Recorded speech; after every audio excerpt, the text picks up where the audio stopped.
Assalamu alaikum, I'm Aisha and you're watching Samar News.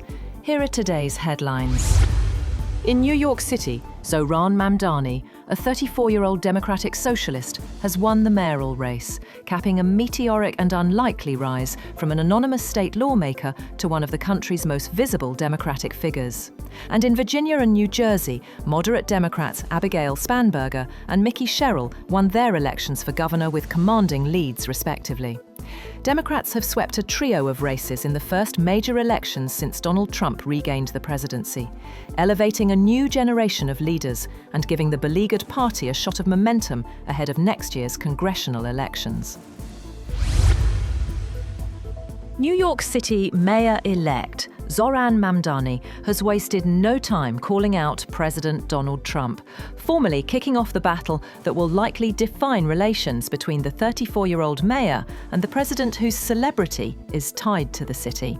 Mamdani, a Democrat, said during a Tuesday night speech, "Donald Trump, since I know you're watching, I have 4 words for you. Turn the volume up," to a raucous crowd of supporters shortly after being declared the victor. Mamdani made countering the 79-year-old Republican president's actions in the city, especially on immigration, a centerpiece of his campaign. Meanwhile, President Donald Trump says the ongoing government shutdown was a big factor behind Republican Party losses on Election Day. He told Republican senators that the results came mostly from Democrat-heavy areas and admitted the shutdown hurt Republicans. Trump added that his own absence from the ballot also played a role in the party's poor performance.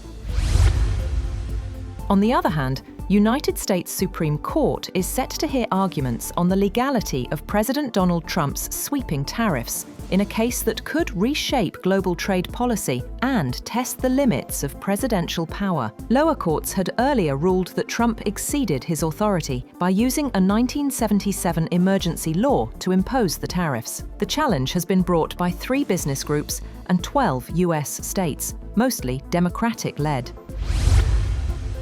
Russian President Vladimir Putin has ordered officials to prepare proposals on possible nuclear weapons testing after President Trump signaled a US resumption. Putin said Moscow would match any nuclear test by another power. Defense Minister Andrei Belousov told him that Russia's Arctic site at Novaya Zemlya is ready for full-scale tests if required.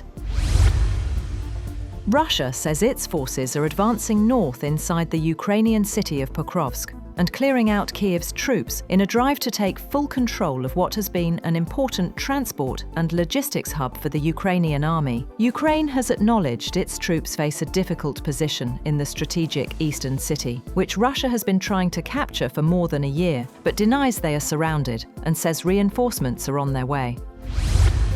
A UPS wide-body cargo plane has crashed and erupted into a fireball moments after takeoff from the international airport in Louisville, Kentucky, killing 7, including all 3 aboard, and injuring 11 on the ground. Flames from the crash, shortly before sundown, ignited a string of fires in an industrial corridor adjacent to the airport, forcing authorities to halt flight operations through the night, the officials said.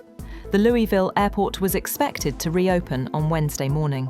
2 runways were strewn with debris from the crash.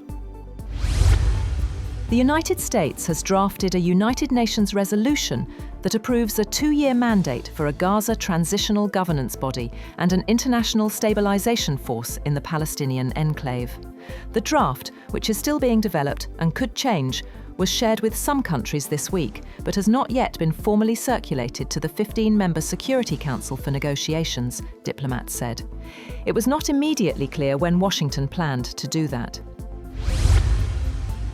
Japan has deployed troops to the country's rugged north to help trap bears after local authorities said besieged communities were struggling to cope with an unprecedented wave of attacks. The operation began in Kazuno, a small town nestled among forested mountains that has seen a sharp rise in bear sightings. For weeks, residents have been urged to avoid the thick woods and stay indoors after dark to keep clear of bears foraging near homes for food.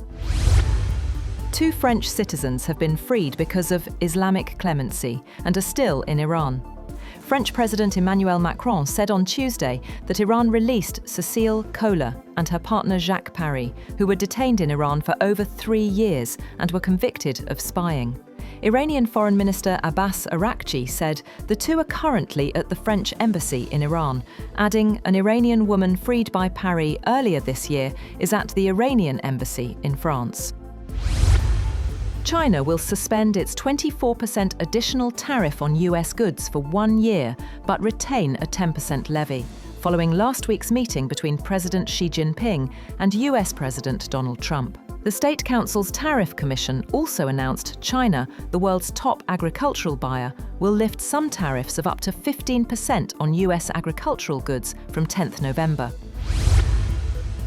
The Chinese government has issued guidance requiring new data center projects that have received any state funds to only use domestically made artificial intelligence chips. In recent weeks, Chinese regulatory authorities have ordered such data centers that are less than 30% complete to remove all installed foreign chips or cancel plans to purchase them, while projects in a more advanced stage will be decided on a case-by-case basis. And archaeologists in China's Xi'an have uncovered more than 500 ancient tombs dating from the Warring States to the Qing dynasty. The dig revealed over 1,100 artifacts, including pottery and figurines. Among the finds were 25 rare piled stone tombs, the largest such cluster ever discovered in the region. That's all for now. For more updates, visit www.samar.tv. Thank you for watching Samar News.